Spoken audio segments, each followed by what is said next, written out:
everybody, and welcome back. As always, we're back here on a Monday, and we're going to be getting on in a moment with the sketch that we've been doing. Sorry, not what we're doing, what we're going to be doing this week, as last week is now over. We've done Turkbird. If you didn't check out Turkbird, it is in the first of this series of this month, which is Mutant Animals. And I was listening last week to the, as always, in the background, I'll listen to something while I'm drawing, because not always I'll chat when I'm sort of drawing. But I'll tell you what I'm doing as I'm going along. But just when it's dead air and things, I just listen to something in the background. Normally, I'll listen to like Explained. And what I found out, there's another thing on YouTube that I really like to listen to when I'm drawing is Drawfing, which they also do some drawing. They've done some challenges, which I'm really interested in those challenges. But I've got my own challenges this month, which is Mutant Animals. Last week we had a request from a Instagram viewer. Who said, I think his name was Vivo or Voodoo dash YTY. He is on Instagram. I've given him a shout out on there. So if you want to go check out his channel, definitely go check that one out. On Instagram, my Blut084, BLUT084, art and games. I'm feeling a bit under the weather. My son gave me a cough. Yay! But, well, I'll probably be coughing most of this week. It's not good. But anyway, yeah, I'm Blut084, BLUT084, art and games. And I'm here every single day on YouTube, occasionally on Mixer, but every day and night over on Instagram. So if you want to chat to me, or if you just want a request, you can leave one down on the comment section down below. Or if you have something you just want to chat about and see if I can help you with drawings, or if you want to sort of tell me something, then go over to Instagram. I'm going to have a chat over there every day, all day. But yeah, we will get some comic story on in a moment, because I'm going to be listening to the Wolverine, or Wolverine Max, I think it's called, by comics. Well, not by Marvel, it's obviously Marvel Comics, but comic story, we'll be reading it out, and we'll get a whole load more from Wolverine this week. So if you are a fan of Wolverine, don't forget to hit the subscribe button and hit the bell so you know when I've gone live. If you can't catch me when I'm live, guys, do not worry, because I know I do it sporadically during the day. Generally, I'll be going live between 12 and 1 o'clock. Sorry, between 12 and 3 o'clock. That 3 o'clock is generally my end time, and we are running really late today. So I'm going to get some sketching done. And if I don't get the sketch done, guys, what I'll do is I'll sketch off screen and finish that sketch up tonight. And then tomorrow we'll do the inking video, and then on inking, I think I'll do inking shady this week, and on tomorrow, and then Wednesday we will do the colouring of that piece. So I'll use either my Copic markers, pencils, or just general felt tips, depending on sort of how they work and go down, because a lot of my Copic markers are starting to run out, which is a pain in the ass. But I did get some more felt tip pens. They should hopefully be okay. I mean, they've been okay till now. They bleed a little bit, but I'm getting used to the where not to touch things and things like that, and get the ink, maybe get the ink dry before I go colouring again. But yeah, guys, keep tuned, because I'm going to be doing Wolverine, but I'm not going to be doing normal Wolverine. I'm going to be doing the Wolverine that you can see on the playlist. There's my kitchen in the background and my ugly face. Let's look down at my keyboard. Move that one. Get my pens. Get my paper. Let's move this camera around so you can see what I'm doing, and we'll get on. There's my coffee cup in the corner. But yeah, there's my first character. I do want to do some more on that character. I don't really know what else I can do with this character, but it's just a character of my own. If you've got any ideas or comic strips or stories that you want to incorporate into Blue Angel, I'd love to hear them, and we can maybe cooperate together.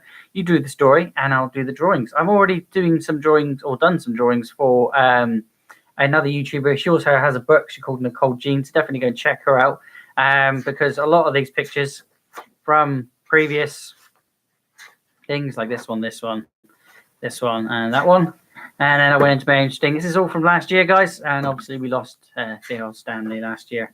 I did do Spyro as well. One of my son wants that one for himself, which I did digitize that, and everywhere Thursday and Friday I will digitize everything that I draw, and I'm going to be planning on doing a whole lot more this year. And we're going to go outside my comfort zone. But that was last week's drawing, guys. We did complete that one. That's Turk Bird. It is a mixture of a turtle, a monkey, and a parrot.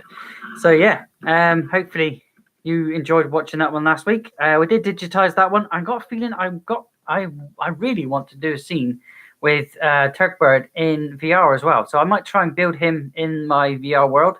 I might be there tonight if I'm not sketching, if I'm not doodling. That's where I'll be, and I'll start creating Turk Bird in the VR world, and we'll have a little scene from him and see if we can get something going on.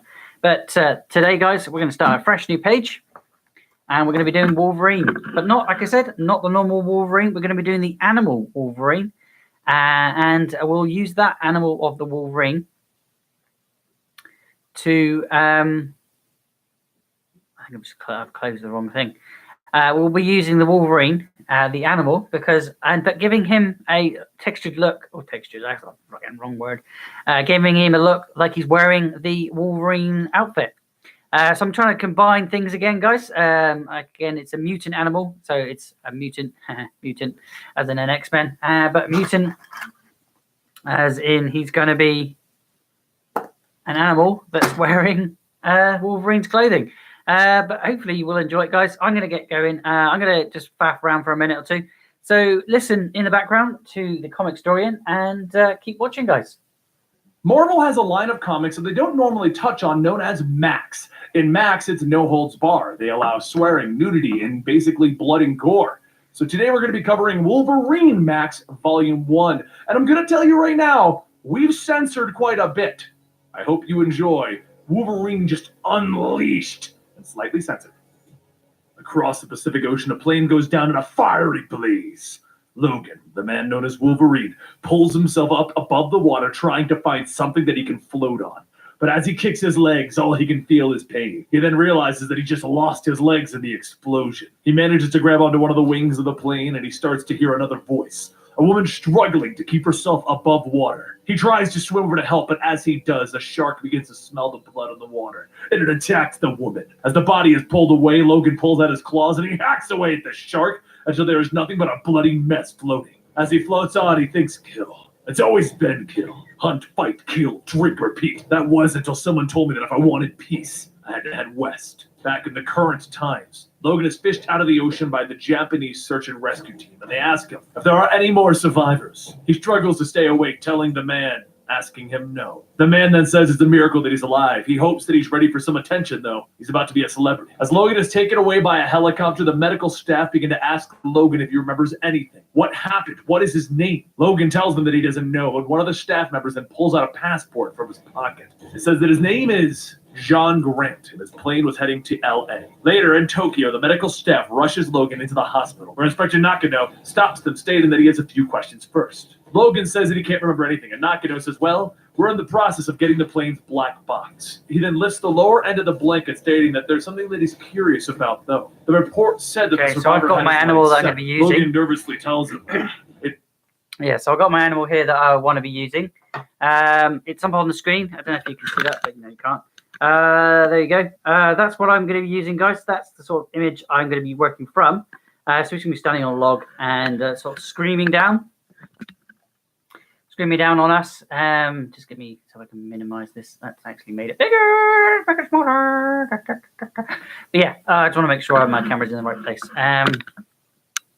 Yeah, we're going to be drawing the Wolverine, the animal Wolverine. So maybe if it might be a good idea if I turn this one on its side.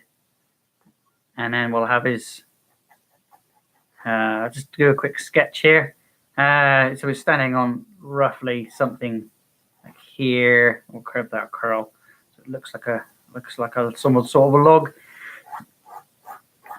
I'm only sketching today, guys. I'm not tidying anything. I'm just going to give a rough idea. So I'm going to get that picture up and listen, carry on. It must have been a mistake. And Nakano says, well, you are the only witness, so we'll have to have you stick around. A short while later, Logan stares out of his room window, thinking that his body doesn't seem like it needs healing. Legs growing back, claws coming out of his hands. Maybe this was all a dream. As he closes his eyes, the dreams take him back to a long time ago. He was a monk seeking peace in his life when he appeared. The man told him that he's heard about him, the things that he did in Canada. The two of them are a lot alike. Logan told him that it was impossible. There is no one else like him. Now he must hurry to go chant. The man says that it looks like he's going to have to show him, and he punches Logan across the yard into a tree. Logan picks himself up asking who the hell is he? And the man lifts his hat telling him, I'm your soulmate. By the way, my name is Victor. As Logan wakes back up, he steals some clothes and sneaks out of the hospital undetected. A short while later, he gets a motel room to try and figure out what's going on, and he watches the news about the plane crash. The news reports that there were 376 on board, and 375 died. And the person of interest is the miracle man who escaped police custody. But as Logan watches, he sees the surveillance video of him boarding the plane with the same woman that he was trying to rescue in the water. The more he watches, the more he remembers that he was boarding the plane with that woman. And his name isn't John Grant, it's Logan. But what he doesn't see is the SWAT team sitting outside of his room. It only takes seconds for the SWAT team to move in, but just like an animal, Logan can sense the danger, and he's already one step ahead. He escapes to the bathroom window, and his body does the rest, popping out his claws, climbing up the side of it. The police tell Logan to freeze, and they fire a shot into his leg,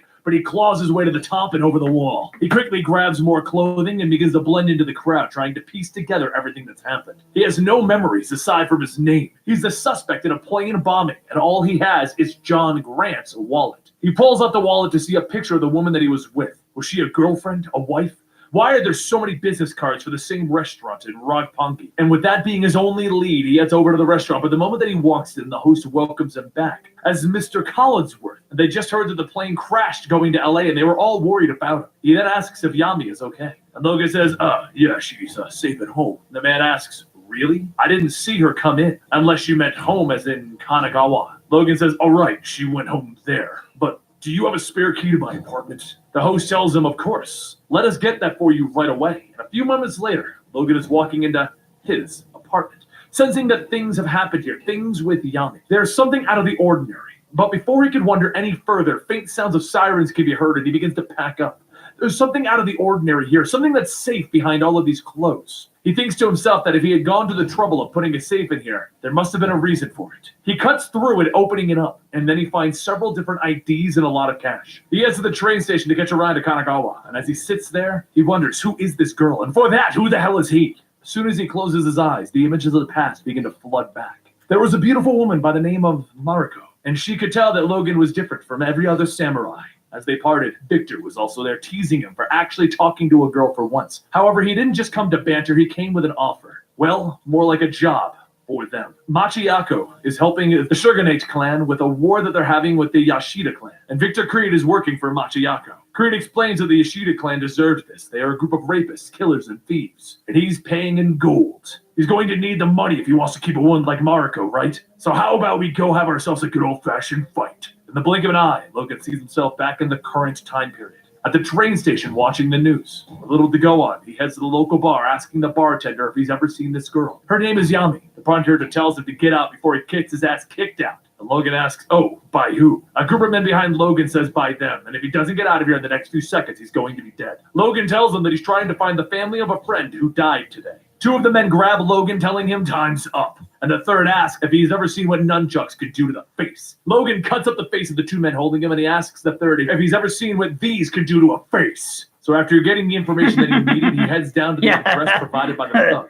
Wolverine can't really be mean, Yami's can he? parents tell him to go away. They're trying You're gonna to threaten me with a Yami's knife? concept That's steps not a out. knife! Wait, I know who this man is. He was on the plane with my sister when she died. Did she die in pain? Logan thinks back to the shark eating Yami and tells him no. No, He no tries pain to at all. explain that he lost his memory and he's trying to Yeah, I'm find just answers. sketching out Katsu the tells Wolverine Logan here, it's only guys. advice. Look at He's crap. because But he it always does may have before I been the one finish. who set the bomb off. Logan then leaves thinking that he couldn't have set the bomb off. Could he? As Logan goes back to wondering, he passes a structure that reminds him of the monastery that he stayed back then. At that time, 150 years ago. However, a voice can be heard telling him to run. He's coming. Logan turns back to see Yami's brother Katsu, beaten and bloody, and Logan asks who. And Katsu tells him, Creed. Images begin to flash before Logan of a time back before this moment. Back when he fought against the Yashida clan. Him and Creed slaughtered mostly everyone, but Logan stopped and argued that they didn't need to go this far. They didn't have to kill these monks. As the two of them fought back and forth, one of the monks says that they can kill their bodies, but they cannot kill their honor. Creed grabs the man called Shingen's head, telling him that that's a real shame then. and he cuts his head off. Creed then holds the head up, drinking the blood from the neck, asking Logan if he Oh, wants it's to a come. leg Logan here. shouts that he is not like him, but Creed picks up the sword that they were coming for, stating, "We both know how absurd this is. We're one and the same in everything. You don't realize that yet." Back in the present day, Logan holds Katsu's body, thinking that it wasn't a dream. These are memories. He then asks, what is it that Creed wants? Oh, And look Katsu at it struggles, jumping. telling him, Yakuza, playing Exotica. As he passes away, Logan then says that could only mean one place, the strip club Exotica, which of course, the moment that he steps inside, he can see that this place is a Yakuza hangout. The Yakuza pull Logan into the back, asking if it's true, the news stating that he is the Wolverine. Logan thinks that sounds familiar, but he's had so many identities, so maybe? He tells them there must be a misunderstanding. And the leader pulls out a gun, telling Logan to show him the claws. Logan tells him to wait a second, and the man fires the gun into Logan's stomach. As the pain begins to kick in, Logan grits his teeth, telling him, "You want to see my claws, huh?" Blood and body parts fly around the room, and Logan then claws his way out, and one of the dancers stops, telling him, "Please, don't kill her." But hearing them call him a monster brought back more memories, back when he was with Mariko. She was informed that her father was killed, slaughtered by a monster that can heal from any wound.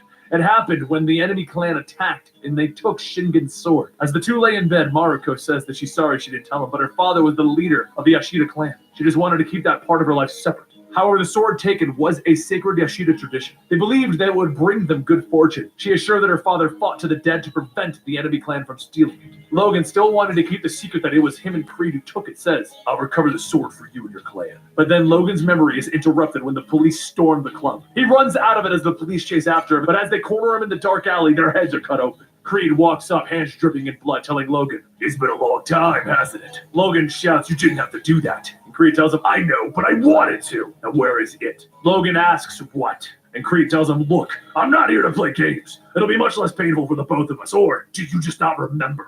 Logan tells him, "Just tell me what you want." And Creed rushes forward, slamming his head into the brick wall. Creed says that he knows a lot of things, but he's no vigilante for these people. "You're just a hired killer. You don't discriminate between good and evil. You kill because it's in your nature too. This burning desire to inflict others with maximum pain and suffering." Creed throws Logan's body, telling him, "I'm gonna spell it out for you. You were the one to blow up the plane." Logan jumps up from the ground, cutting into Creed, telling him, "You're lying." And Creed grabs him by the face, throwing him back into the wall, telling him, "It's a shame. You always have to learn the hard way." Logan's vision begins to fade, and he begins to see himself on the plane, sitting next to Yami. She goes on talking, telling him how much she loved him. However, Logan blinks again, and he finds himself face first in the mud, and he hears Creed's voice. Creed says, "You know, I'm a good friend. I could have left you for the cops, but I'm here to protect you." Logan begins to pick himself up, stating, "Wait, if I was working for the Yakuza and bringing down the plane, why did we attack the club?" Logan tells him, "Because you were a secret operative. Logan didn't work for the Yakuza. You worked for Victor Creed. Just like back in the day when we fought against the enemy clan. I brought you in." Logan lunges at Creed, shouting, "I would never work for an animal like you." And Creed tells him, "Go on, cut me. It'll just heal anyway." Logan then asks, "Why is everyone calling me a vigilante then?" And Creed laughs, telling him, "You really don't remember anything, do you? You can't even remember the last time that you've had it this bad." But Creed pulls Logan closer as he headbutts him, telling him, "As much as I'd love to give you a little refresher, there's other things that we need to handle. Like the enemy clan wanting their damn sword back." Logan asks, "What? The sword that we stole from the Shingen Yashida at the monastery?" Creed grabs Logan by the hair, telling him, "Now to screw with you, I'm patient until I'm not. And you do not want to see what an impatient Victor Creed looks like." Creed then punches Logan back into the ground, telling him, "You came back to Yami Ishida's hometown for a reason. Maybe you told her where the sword was hidden. Or did you forget about the sword? Just like you forgot that you were the one that killed Mariko." Logan shouts, "No, I wouldn't have done that. I loved her." And Creed kicks Logan in the face, telling him, "You have 1 hour to remember what you did with the sword, or you're going to be a drooling idiot for the rest of your life. And that could be a real long time, Logan." Just then, Logan's vision changes, and he sees the memory of him recovering the sword from Mariko. But after he gave it to her, he told her what happened, how him and Creed killed her father. She turned away, calling him a monster, and that's when Logan grabbed her end. He blinks again, waking back up in the current times, thinking that Creed was right. Mariko, everyone was right. He is a monster. But as Logan thinks about her death, he remembers where she was buried, Yokohama. So he travels to the cemetery to find Mariko's grave. That's when he hears a snap. The snap brings back more memories of when they were on the plane. It wasn't him that detonated the bomb on the plane. It was Yami herself. Logan kneels down before the grave, thinking that he couldn't have killed her that day back then. She would have been so young. Her market shows that she lived a long life. He begins digging into the grave, remembering little bits of things here and there, that he made a promise to Mariko that he would take care of her father's legacy. And as the last bit of dirt was wiped away, he pulls out the sword thinking he did keep his promise. As he sits there, Creed tells him, "Good work. Your memory's still screwed up, but at least you remember the important things." Logan shouts, "That was all crap. You were never with me. Not 150 years ago, not 2 days ago." Logan tells him, "Believe whatever you want, but the truth has been told."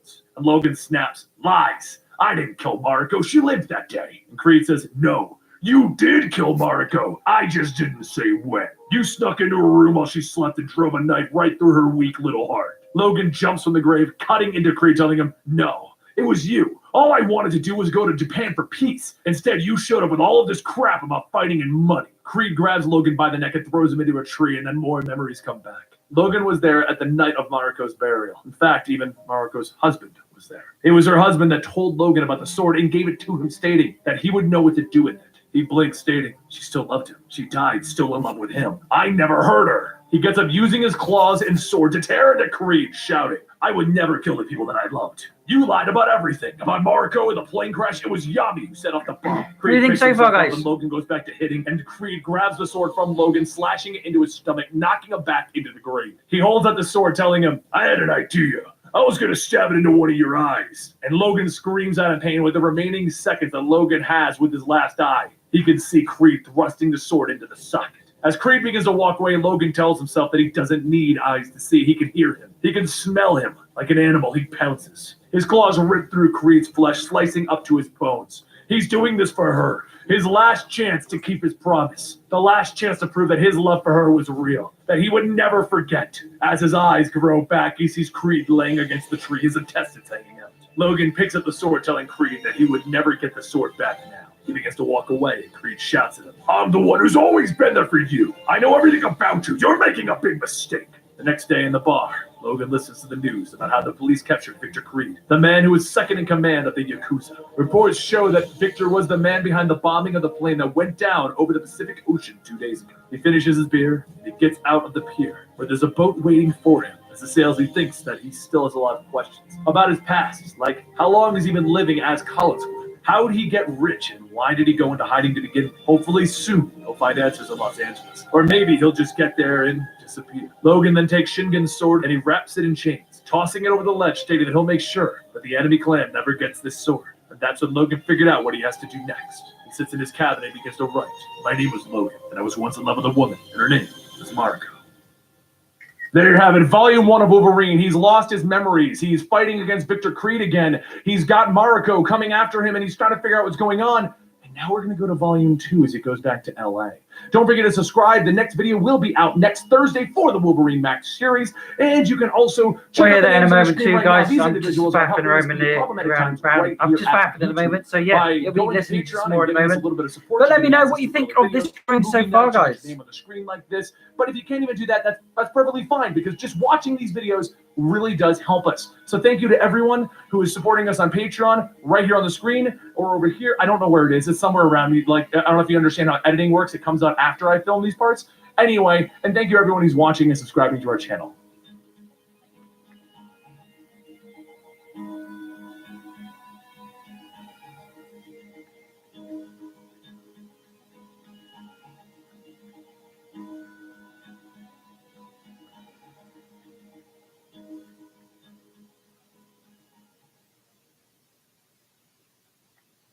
The Max line is an alternate take in the Marvel universe where there is no holds bar. You get things like swearing and nudity, and, well, you don't get that here on this channel because we still censor it. But today we're covering Wolverine Max Part 2. This is in the first half of Volume 2, and it's what's going to happen when Wolverine gets to LA.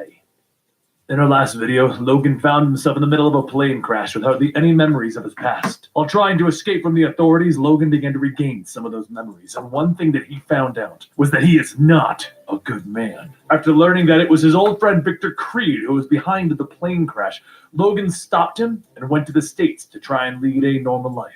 And it was a sunny day on Venice Beach as Logan enjoys the quiet life with his newfound friend, the dog. They've had the perfect kind of relationship, an unspoken trust, knowing that when they go to bed, they would still be there for each other in the morning. As Logan throws the ball, it turns slightly, and the dog ends up jumping and knocking sand on a woman who is sitting trying to get a tan. She screams as the sand hits her eyes, yelling that this dog needs to be kept on a leash, and Logan hurries over to help her wash it with some water. He tells her that he's sorry, it won't happen again. Try and have a good rest of your day. But the woman tells him it's okay. She didn't mean to snap. She just arrived from London this morning and it was a rough flight. The woman reaches to pet the dog and asks what's her name, to which Logan tells her that the dog's name is Dog. He tends to keep things simple. The woman says that's kind of charming in its own way. So, does he live around here? Logan tells her, not really. Not sure how long I'm going to be sticking around either. She goes on telling him, yeah, she's only here for a few days herself for some photo shoots. What does he do for a living? Logan thinks about it, knowing that he can't reveal too much. Just tells her that he used to work in law enforcement. He's currently in between jobs at the moment, though. She gets up and says that she should probably be heading back to her hotel. It was nice to meet him. And his name was? He hesitates and he tells her his name is Jake. Hello, Papa. And then the woman extends her hand, telling him that her name is Candace Cassidy. But her friends call her Candy. Logan shakes her hand, thinking that it's obviously a fake name, but who is he to judge? Candy tells him, she has a bit of an odd request. Would he like to take her to her photo shoot? She can only offer him $200. He tells her sure, as long as she covers gas as well, he can help out. The next day, he meets her at her hotel, and she looks at his old truck and asks how old is that thing. He tells her it's like him, older than it looks. How about we get moving? As he brings Candy to her first stop, he sees why she wanted to have someone with her. It's obvious the type of modeling that she does. However, his job is to drive, not ask questions. They all have their own jobs. Say hello to everybody. After stopping for lunch, he drives out to the next stop over at Malibu. And as he pulls up to the mansion, the guard asks, how's it going, Katie? Logan asks her, Katie. Candy says that he didn't think Candy was her real name, did he? Logan looks back in the rear view mirror and notices the guard locking the gate behind him. And he asks, why would they lock it before they got here? And Katie says it's a security thing. She's known Frankie for years. So just trust her on this. Everything's going to be fine. Katie goes in and Logan sits outside with the dog. His instincts are telling him that something's She hears the word dog, or I make a barking noise. She comes running.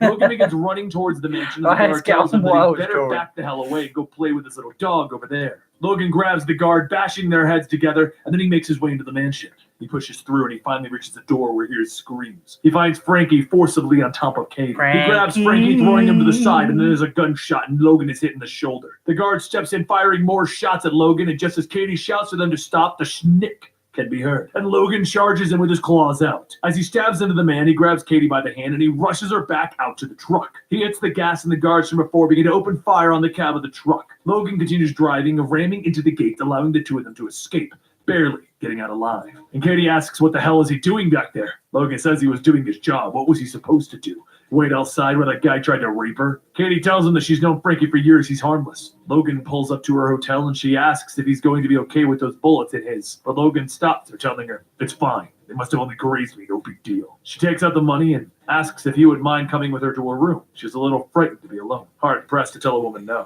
Logan walks her up and Katie whispers, to say no to someone who's going to somebody's bed. He leaves the room telling her good night. He wanted to stay, but his instincts screamed for him to leave. As he leaves the hotel, his instincts scream again, and without any control over himself, he screams at what he sees. Frankie killed his dog. Logan tries to control his anger, and he places his dog in the back of the truck, covering her up. He heads back into the hotel, and Katie asks what? Reconsidered her offer? Well, he's too bloody late. Without even asking, Logan tries to pull the door open, telling her to shut up and listen for a minute. She grabs a can of mace, spraying it into his face, shouting that if he likes things rough, she can give it to him rough. She's already had enough with all these men today. Logan falls to the ground, trying to wipe the mace away, and he asks, who is he? Frankie slit Dog's throat. Who is he, and what does he want from you? Katie laughs, telling him, how does he know it was Frankie? It could have been some crazy dog killer on the streets. And Logan Here we go. I'll give her a little bit of attention. Hey, whatever the case, you need to be dressed. We're leaving, but not until I bury Dog. Katie says that she tried to warn him, that he doesn't know what kind of a man Frankie is. And Logan tells her that Frankie doesn't know who he's dealing with either. As the two head downstairs and get into the truck, Logan begins driving, telling her that she can cut the crap out now and tell him what's going on. She tells him that he doesn't have to try and scare her. She's already here, so Logan slams the bricks, telling her, look, if you don't want to help me, I'm not helping you. That's how this whole thing works. She stops for a second and tells him okay. She's known Frankie for about 11 years. He helped her get into the business. They're just going to say that he's an influential producer. But today, she told him that she wanted to end their arrangement. And that's when he got physical. Can they just drive now? Logan tells her not until she finishes the story. Frankie's place was a fortress. A porn producer doesn't need to have armed guards with automatic weapons protecting him. Katie sighs, telling him, fine. Just drive and she'll explain the whole story. Logan begins to drive again and she explains that Frankie isn't just a porn producer, he's also a drug dealer. She doesn't know how much other than he deals with the cartels in Mexico. And a short while later, Logan finds the place that he wants to bury Dog. And he tells Katie to wait in the truck. As Logan digs the hole, he thinks that Dog deserves so much better than this. But then he hears voices. He gets up, turning around, and he sees the men taking Katie, and he shouts, "Let her go!" As the men fire off 2 shots, they go right into Logan's chest. But before the claws can fully come out, the men are already leaving. Logan heads back out to the truck, thinking that this isn't right. They didn't follow them here, they knew they were here. He starts to search his truck and he finds a small GPS tracker. He crushes it, stating that this explains how Frankie found him at the hotel. And now, he's a dead man. After getting back into town, he calls a cab and he has them take him to Frankie's mansion. As he gets there, he pops the claws and he begins cutting his way through the guards outside. Frankie steps out, shouting for them to hold their fire. He wants to talk to the dumb asshole who's coming back around here unarmed. Logan tells Frankie, "You're gonna die tonight, no matter what. But if you let Katie go, everyone else can live." Frankie bursts out laughing, stating that that's the funniest thing he's heard all week. "Take this loser out!" All at once, the men surround Logan and they begin unloading their clips into him, riddling Logan's body with bullets. As the firing stops, Frankie says, "Let him get a shot in just for the hell of it." After shooting once into Logan, Frankie throws his arm around Katie, telling her great work. "Now somebody get their worthless piece of trash off my property." Logan closes his eyes, thinking at times like this, there's only a spark left. But the problem for him is that it never burns out, even when he tries for it. A short while later, Logan blinks his eyes and he sees nothing but darkness. Even as he heals, he can sense a few things. He's moving, and he's in the trunk of a car. There's the smell of cigars and the odor of 2 men. Suddenly, that car stops, and after a few moments, the trunk clicks to open. Logan springs from the trunk, stabbing into one of the 2 men, and the other backs away, asking, "Please don't kill me, I have a son." Logan tells him, "I really hope his new stepfather is a better influence." And he punches straight into the man's chest with his claws. He then gets into the driver's seat of the car, thinking that killing with his claws is good and all, but he isn't opposed to using guns to make things a little easier. He drives back to the mansion, and the guards let him in, thinking that he's one of the other guards, which also makes getting in not so troublesome. Once Logan gets out, he opens fire on the men guarding the gate, and he continues his rampage inside. For these men, it must have been a nightmare witnessing him coming back, but for him, this is normal. Always killing, always hunting. And then he can smell her scent. The scent of disgusting perfume, reminding him of her twisted, lying smile. He opens the door and Katie sits there smoking a cigarette, stating that she thought their paths wouldn't cross again. Figured it would only be on the other side. He points the gun at her and Katie goes on telling him, Frankie said that she had heard a rumor of a man called the Wolverine, and he was supposedly dead for decades. She begins to wonder what other tricks he may have up his sleeve. Jake. He throws the gun and he lunges at Katie, pinning her to the wall, telling her, "You were kidnapped. This was all staged. You knew Frankie wouldn't kill you, and you knew that he would come back for you." Katie tells him, "True. He did make the choice in coming back for her." Meanwhile, the person that he should kill is about to make his escape. Logan listens and hears the sound of men on the roof, but he tells her, "If you want to live, you'll show me how to get up there." Logan pulls Katie and she asks, how does he know that she wants to live? And Logan says, "Because I know you a lot better than you think I do." Once he breaks down the door to the roof, Frankie looks at him and tells him, "Oh God."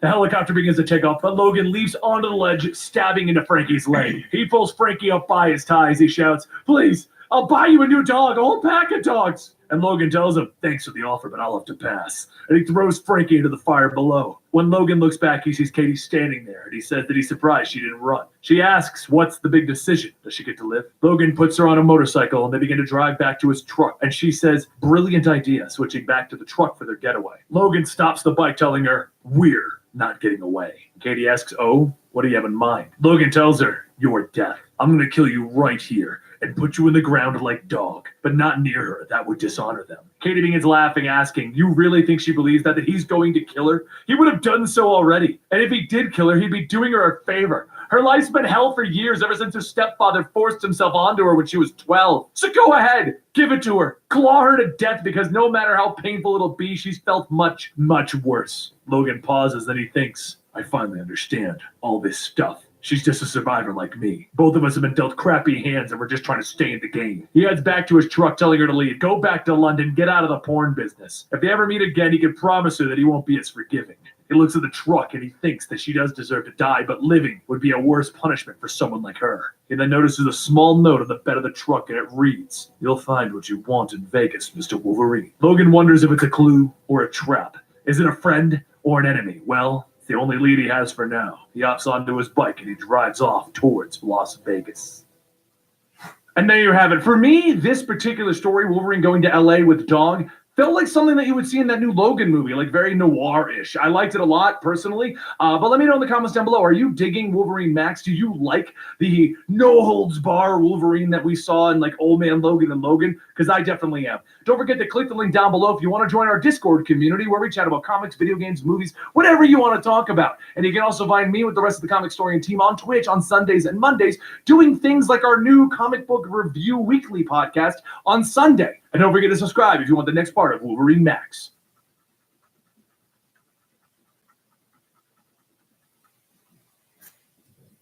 There you guys. Don't forget to subscribe because I'm coming to the end of the sketch now.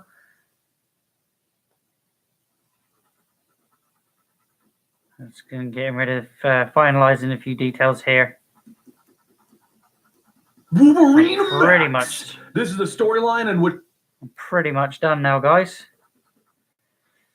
I have decided I'm going to give him some clothes because we're going to do a mix up of two animals as such. We've got the Wolverine of the animal, and then we're going to have Wolverine the animal, but not the animal you all know. Wow, sorry. Yeah. To be completely honest with you guys, when I first heard about Wolverine, I thought it was like a big, like a Wendigo type thing, because I'd only ever really saw X-Men, the 90s TV show. 80s TV show? Might have been the 80s, 90s TV show. But yeah, the big show that everybody knows about, if you don't know about it by now. That one. The big TV show that everybody seems to watch. Same time as all the Spider-Man came out as well, which, again, I'm a huge fan of. And if you are, then there's another. No, I won't do a spider, not this way. Yeah, the Wolverine. I always thought he was a big, like, Wendigo, bear, maybe wolf. The smallest he would get is a wolf. But when I found out that a Wolverine is a small thing, smaller than my dog, it's almost like a mix between a small dog and a cat. But it's got the fur of what would you say that fur is? It's more of a, I don't know, it's like a, what are they called? Oh god, beaver thing on a mutant animal. It looks like a beaver with the face of a, I don't know, looking at it, something like well,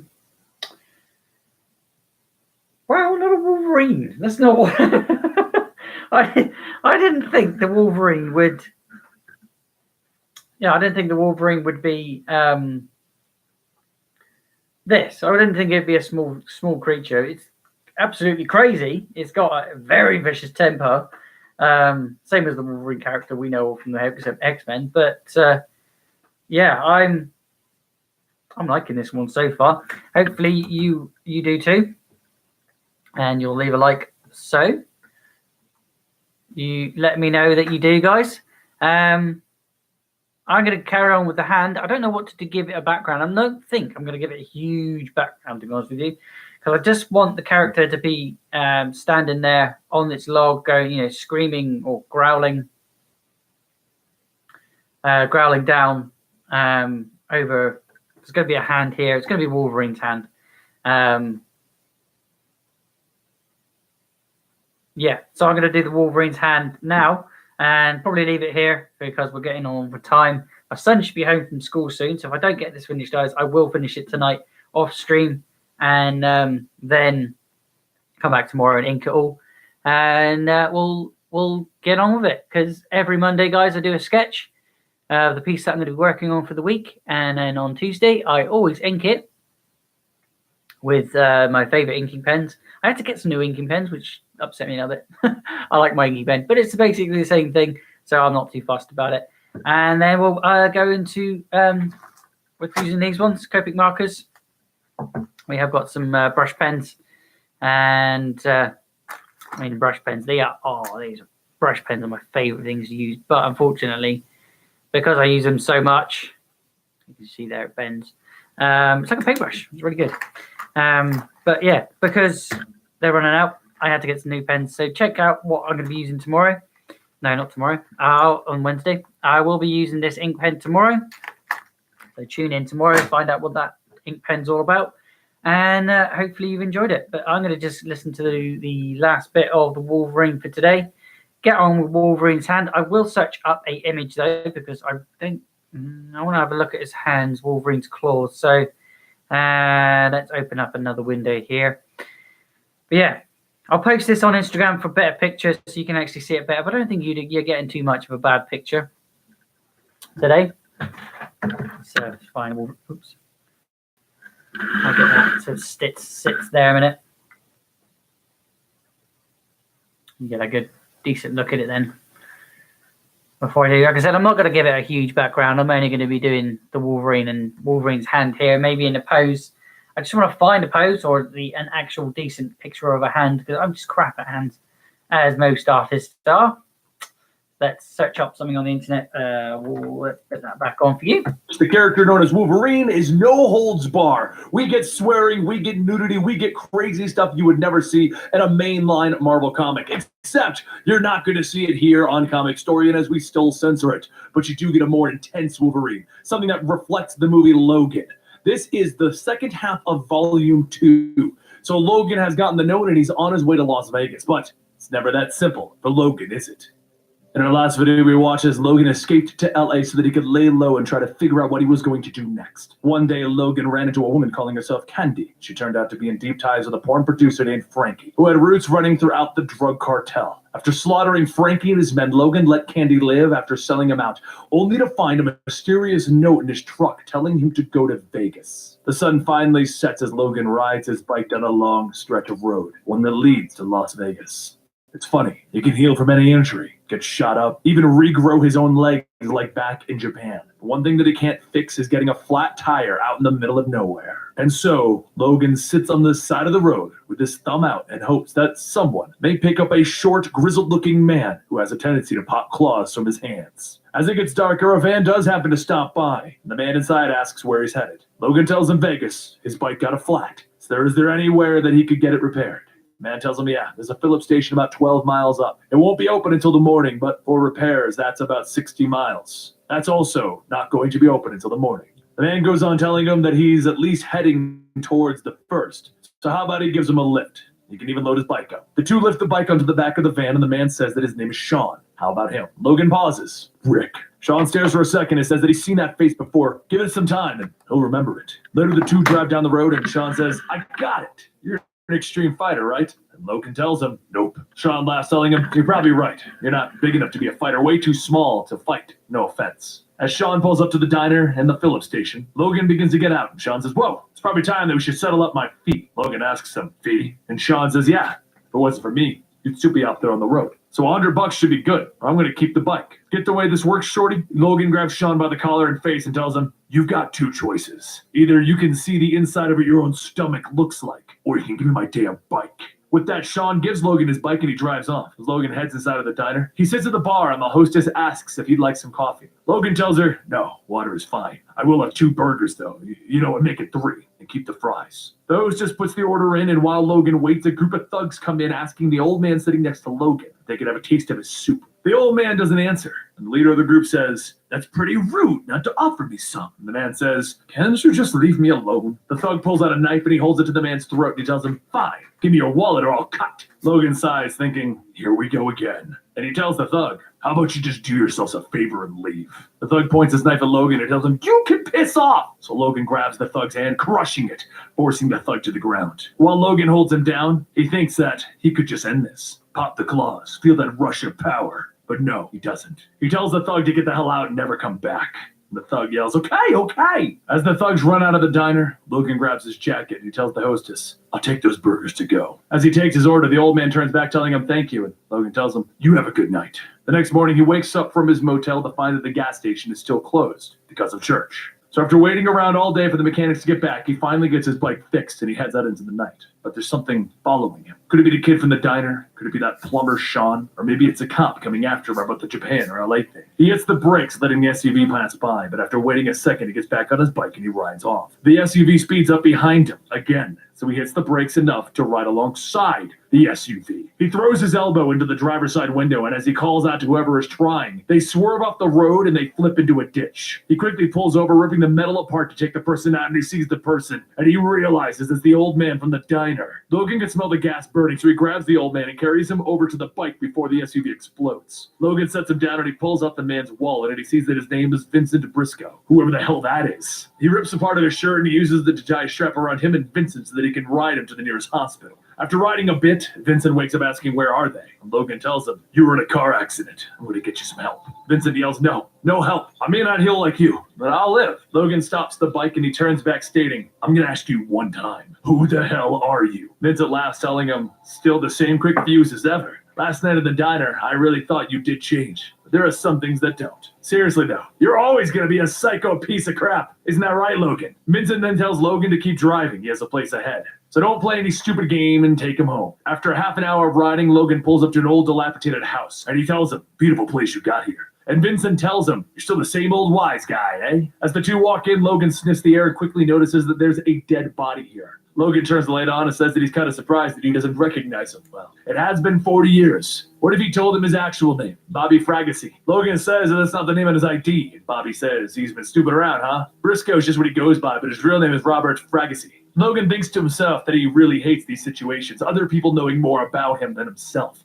like playing poker, and people can see his cards when he can't. Logan then grabs Bobby and pushes him against the wall, telling him, this is your last chance to tell me what's going on. I saved you twice. The third time won't be a charm. Bobby chokes and asks, you think I wanted to bring you here to talk? I need some damn money. I know all about Japan and the name Collinsworth you were going by. I even know about the bloodbath you left behind in LA.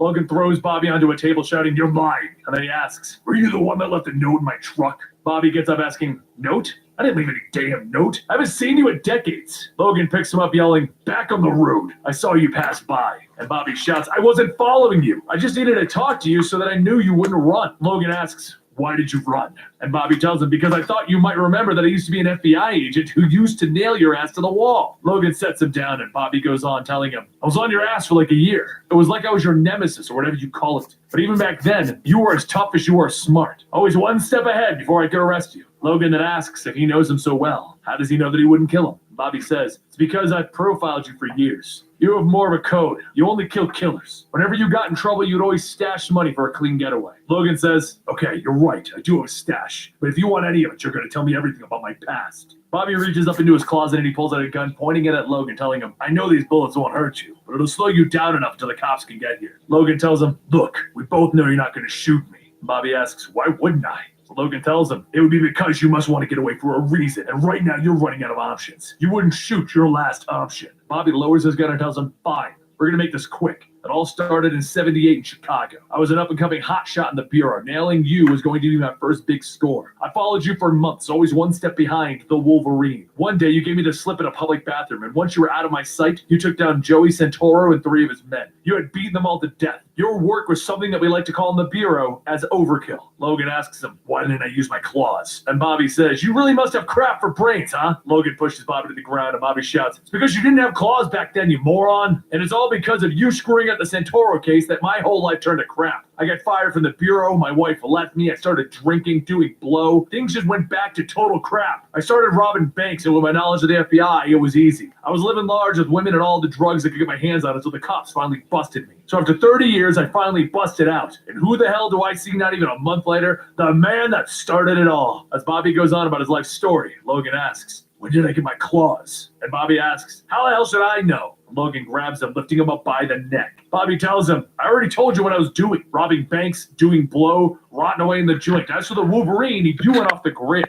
Rumors are that you went to Japan. Logan begins to think about it, and then he realizes they have bigger problems to worry about. Logan drags Bobby out, stating the cops are coming. And Bobby says that he can hotwire that car over there so he can break in. Bobby watches as Logan pops his claws and he pries open the door. He tells him, Jesus, you really are a freak. Logan tells him to shut up and drive. As Bobby begins to drive off, Logan begins giving him directions to his stash. And Bobby yells, I knew you had some getaway money out here. Logan begins to point off into the distance, telling Bobby, over there, keep your headlights on. And Bobby parks and he gets out asking, where is it? Logan follows behind him as Bobby hears the schnicked. He looks back and Bobby asks what's he's going to do, and Logan lunges at him asking, who is the rotting body back in your house? Bobby grabs his gun. I bet you smelled them, you damn freak. He fires up a few rounds and Logan swipes at Bobby's stomach and then he lifts him up, cutting off his left arm. Bobby struggles to speak and tells him, some guy I broke out with. He's a crazy freak. After cutting Bobby's head off, Logan begins to clean the blood off himself and he thinks that he hates to admit it, but that was fun. At least the coyotes will have a nice meal later. The next morning, Logan begins walking down a stretch of the highway when he sees a van pull up on the side of the road. Sean looks out the window asking, you need a lift, bro? And Logan tells him he actually does. Sean then says, go ahead and hop in, and don't worry, he doesn't hold any grudges. Logan gets into the van and he asks him, is it fate,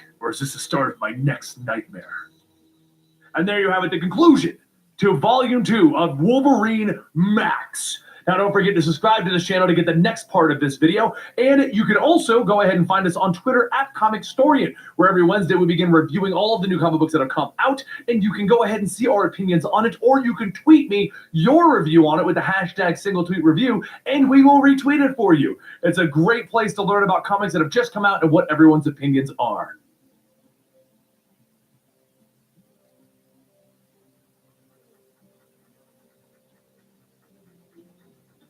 Okay.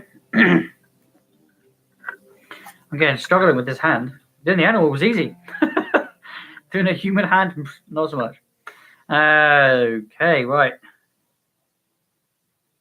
I'm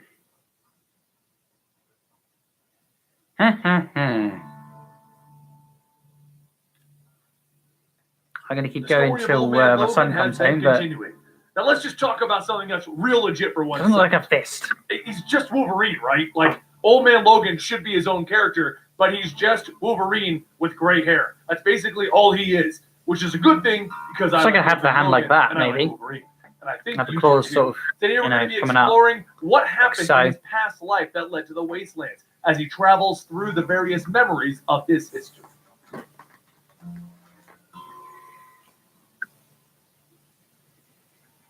I'm Wolverine. But yeah, maybe that would work out better. Logan had broken into a maximum security super prison in search of a magic user. There, Logan freed Asmodeus in an attempt to have himself teleported back to the Wastelands to protect Baby Hulk. As Logan was separated, that's kind of what I'm going for. He started to see that he went too far into the past. Asmodeus had double-crossed him. He looked around. I think it's that. And he could see that he wasn't in the This Wastelands. finger here is just a bit too big. Much younger. The colonial soldiers surrounded him, telling him now they finally caught the Canadian's best assassin as their prisoner. Logan is led through the snowy woodlands, and he starts to remember what this is. It's the War of 1812, and he can't remember what happened next. He's then thrown into a cell as General Macmillan walks in, telling him, this man doesn't look so dangerous now, does he? Macmillan looks down at Logan and asks, why do you think I had my men scour in the woods for you? Is it because one of my soldiers you just butchered back in the Battle of Detroit was my son? Macmillan pulls Logan's head back, slashing away at his face without saying a word. Logan growls. Everyone watches closely, and they see the wound on Logan's face begin to heal. And Macmillan shouts for everyone to get out. Lock the cell. Captain Everett holds out the amulet, and he says that they also found this near the prisoner, and it's glowing. Logan spots the amulet, the only way that he'll be able to get home, and then his claws pop out. He knows that if there's any chance for him to return, it's gonna be with that amulet. He rips through the chains and the cell bars, and he charges at the soldiers. All of them begin to open fire, and as Logan leans back up, all he can do is growl. While Logan fires at the soldiers, Macmillan begins to escape with the amulet. Logan tears his way through, running after Macmillan, and then he tackles him to the ground, taking back his amulet. After getting away, he looks at the glowing amulet, and then his spiritual body is taken back out and sucked right back into the time stream. He thinks that maybe this nightmare is over, and then the darkness and the pain sets in, and it's pain that he's never felt before. But then he remembers. He does remember this pain. And after working up the courage to open up his eyes, he knows exactly where he is. Weapon X. However, As Logan does open up his eyes, he sees the amulet floating next to him. He desperately swims, trying to grab at it. The scientists outside shock Logan to stop him, but he continues to try until he finally catches the amulet. The time stream opens back up, and he's pulled back out of his younger body, off into another version of himself in the timeline. Meanwhile, in the proper time, Asmodeus tells the henchmen from all of the different organizations that he is now in possession of a weapon deadlier than anything that they could have ever known. He'll start this off by asking, how much will each of them pay for this man? Back with Logan, his eyes open up and he sees the yellow and the blue costume, which is much better than floating around in Weapon X. And that's when he hears the sound of the trees snapping. He looks up to see that he's in the middle of the fight between the Hulk and Wendigo. Logan remembers that this is the first time that he ever went up against Banner. Between those two giant things is the amulet. Of course, that's where it is. Logan brings out his claws and he jumps into the middle of the fight, shouting, "Wolverine is coming through!" Hulk shouts, "Little man jumps around like rabbit. Stand still or Hulk smash!" With a single swipe from the Hulk, Logan's body is thrown through the trees. But rather than fight off the Hulk, he cuts into Wendigo. The Hulk then punches Wendigo away, telling him, "Hulk doesn't understand. First little man fight Hulk, now he fight Hulk enemy." Logan doesn't respond to him, and instead he jumps past the Hulk, grabbing at the amulet. The Hulk knocks Logan back into the ground, and he grabs the amulet, asking, "What this?" But not knowing what the amulet is, the Hulk tosses it off into the woodlands. He then digs into the ground, pulling out a giant boulder, and he says, "I will show Beauty Man how strong Hulk is." Logan rolls around, cutting into the Hulk's leg, and he runs into the woods where the amulet fell. Just as Logan grabs forward, the Hulk jumps down right onto his back, and he begins to pound. But before Logan can lose the feeling in his body, his soul is zapped into the time stream. He opens his eyes again to see that he's not in the woods, but in Central Park, the place where, oh no, he can feel the fiery heat, and then he hears Jean shouting that she is fire and life incarnate. She is now and forever Phoenix! She blasts everyone away with a fire blast, and Logan gets back up trying to reason with her, hoping that this time things might be different. He looks back at the amulet and he reaches out calling for Jean, and that's when the giant Phoenix appears. Logan watches the Phoenix leave, and with a heavy heart, he picks up the amulet, wishing it could be anywhere but here. With another flash of light, he opens his eyes to find himself in Japan, right in the middle of a ninja ambush. The claws come out and blood and limbs fly everywhere, and when it's all said and done, Logan says that made him feel better. He holds out the amulet, ready to jump yet again, and then he stops, saying that there's one more thing that he has to do. He jumps from rooftop to rooftop until he finally opens the door up to see Mariko. She asks if everything's all right, and he kisses her, telling her, "All right, now I can go." He pulls himself out of the water, gasping for air. The smell of the sewers. He would know that smell from anywhere. He was back in Madripoor. Back in the current time, one of the Hive agents asks how can they be so sure that they don't have to worry about Wolverine returning. An AIM agent says that they'll pay $1 million. They need proof that he's not there. Asmodeus smiles, telling them fine, and he takes out a dagger, stabbing it into Logan's chest. Of course, his body doesn't move, because over in the past he yells as his body feels that pain. But before he has a chance to even think about what just happened, a young boy skates by, stealing the amulet. The boy weaves through the crowds as Logan runs through, knocking everyone over, and then he turns into the alleyway after the boy. That's when he sees nothing. Then a group of men ask what a hairy barbarian is doing in their alley. Logan looks at the men and he thinks to himself that he doesn't have time to deal with any Yakuza, but it seems he won't have a choice in the matter. He calls out to the leader, Dragonhead, telling them that if they're looking for death, he'll deliver. Dragonhead gives the order to shoot, and all but one of the men light up Logan. That one single man looks at Logan's body, telling him he's toast. And then the schnick can be heard. Logan jumps out of the trash, telling them, "You took your best shot. Now it's my turn." Within seconds, the alleyway is littered with bodies and blood of the dead Yakuza. And Logan asks Dragonhead, what about him? Still a tough guy? Dragonhead runs off, and he notices the patch that he was carrying fell out. And he says, "Screw it." And he puts it back on. A short while later, he catches up to the boy who stole the amulet, and he happens to be sitting and eating a bowl of noodles. Logan asks, "How are the noodles?" And the boy gets up to run, so Logan grabs him, telling him, "Not so fast." The boy asks, "What is this thing?" And Logan tells him, "Who knows? Freaks me the hell out too, but I gotta go." He grabs the amulet and he's brought back into the time stream, and then he blinks. As he does, a baseball whizzes by and Bobby shouts, "Strike!" Jubilee yells, "How could that have been a strike? That pitch almost took off his nose." Logan looks around and sees himself at Xavier's mansion. He quickly turns to Bobby, telling him, "You gotta listen. I don't have much time." He yells that he needs to remember the address, 123 Bleecker Street in Jersey. The date is... But before he can tell if Bobby heard him, he's brought back into the time stream. He then falls face first in the sand, and he feels old. He looks out at the sand hills, and he says that this is it. He's back in the wastelands. He's back home. He walks down to his old house, and he grabs the doorknob thinking he really should. He already knows what he's about to find. Nothing.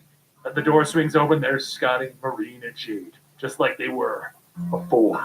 He tries to process what he's looking at, and Jade asks what he's holding. He looks at the amulet, and he steps on it, telling them it's nothing. I think this is... I'm home, and I'm never going back. Later, the light begins to shine into Logan's room, and Maureen says morning. So, what was that all about last night? He says he, just missed her, that's all.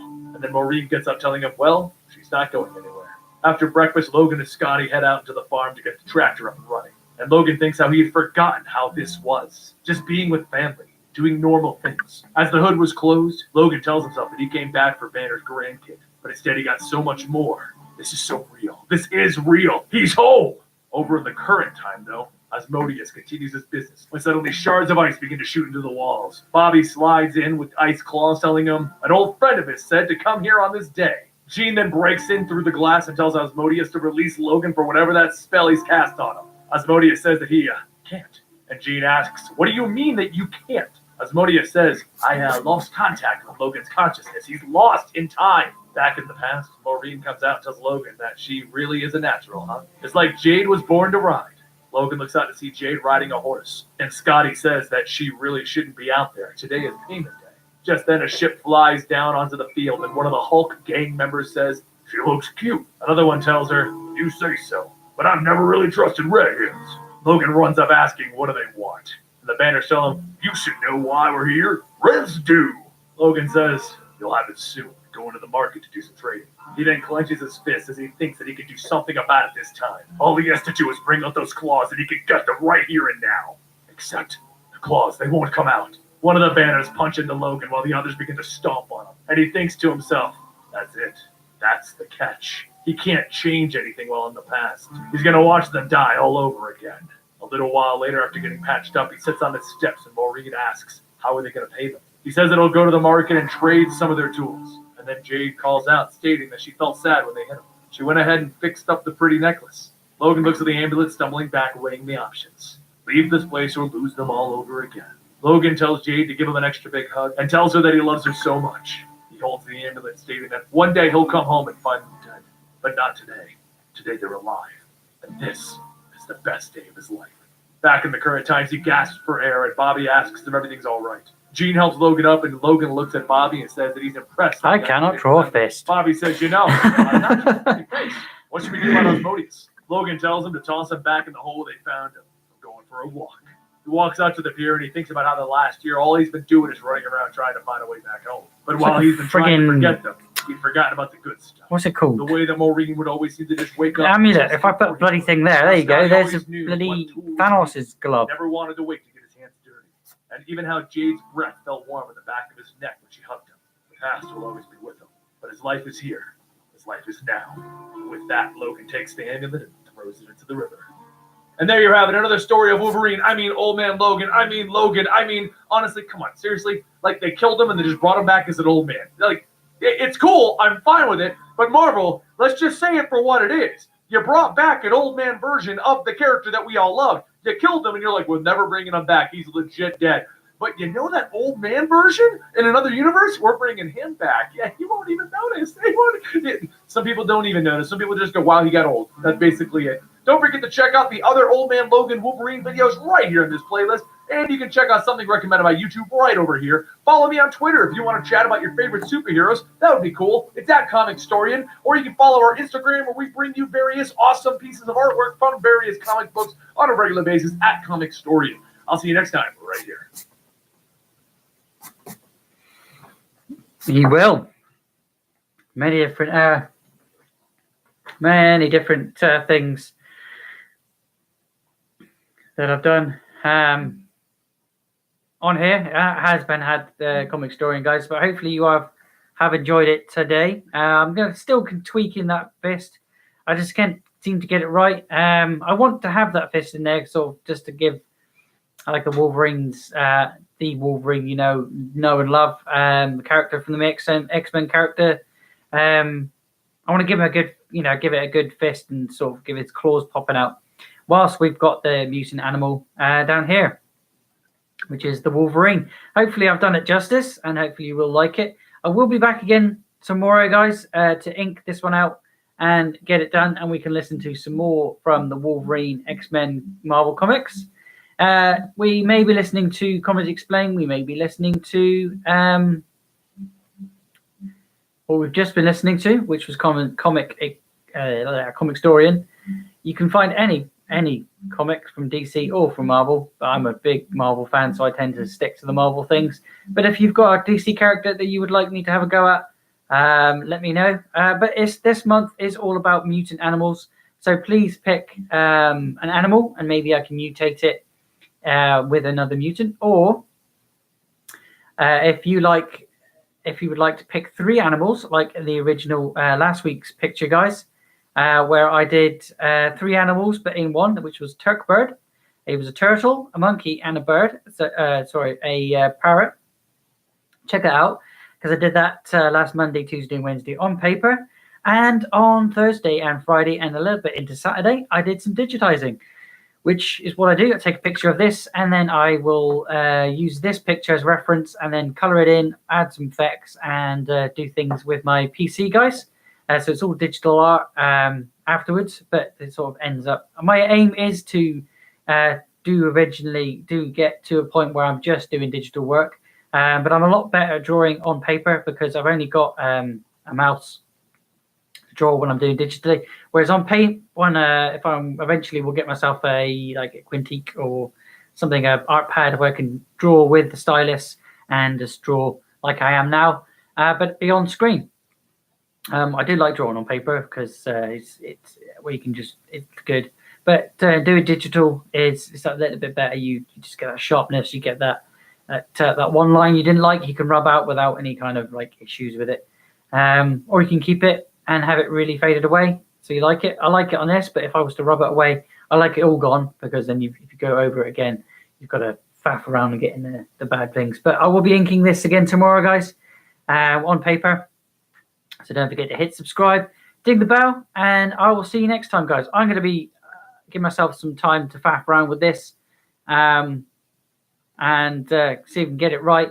Like I said, I'm not going to give it a huge background because I want this to be popping out, and I want his popping claws over here to be done. So hopefully you have enjoyed it today, guys. My name has been Blut084, BLUT084, Art and Games. I'm here every day on YouTube, occasionally on Mixer, but every day and night over on Instagram. So I'm going to say thank you very much for watching, guys. Click the links that will appear at the end of the video, or unless they're appearing now, click the middle to subscribe, and don't forget to click all the other links that are on the end of the video, because there's lots of art and some VR art and even a few games. So don't forget to check those out, guys. Otherwise, I'll see you next time. Bye for now.